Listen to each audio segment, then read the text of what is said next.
Okay, this is the manual muscle test for MCP flexion with IP extension. The primary mover are the lumbricals.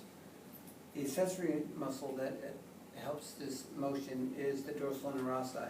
The dorsal interossei can be palpated in the web space just between the index finger MCP joint and the back of the web space.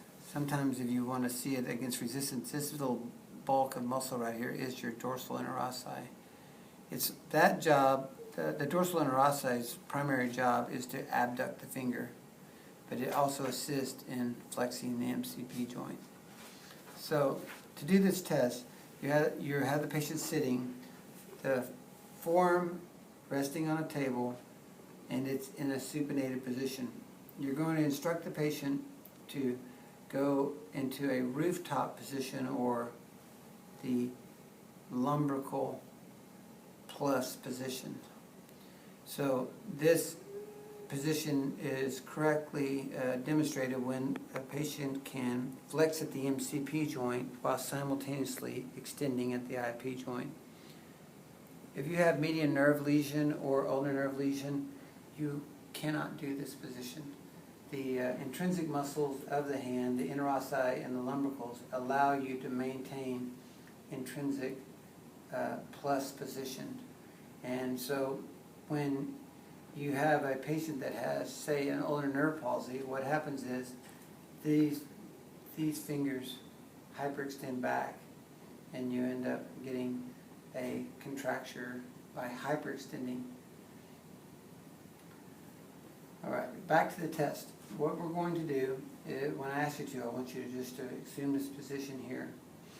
Okay, I'm going to stabilize the metacarpals and palpate the dorsal interossei. Go ahead and do the position now. You hold that position. Now, with your finger, place pressure on the proximal phalanx on the volar side, and you're going to try to resist as I try to push out each finger. Each finger is tested separately. An alternate test is to have you maintain that position and you test the strength of this.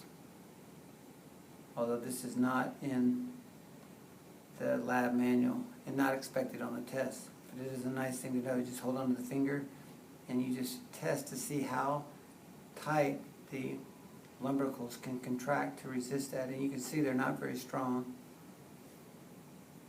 You can easily resist them. Okay, for a grade 5, then you would be able to get full resistance in this position right here, as shown before. Okay, now for grade 2, what you're going to do is turn the hand so that the forearm is resting on the table, but now the hand is in neutral position.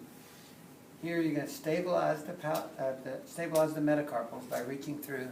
Thumb is right here. You got I'm grabbing onto the metacarpals. I'm holding my thumb on in the palm, fingers on the back of the metacarpals, and then I want you to just go into that same position by sliding sideways. Okay, I'm going to palpate the dorsal interossei to feel for contraction and go ahead and slide. Full range of motion in this position would be a grade of 2.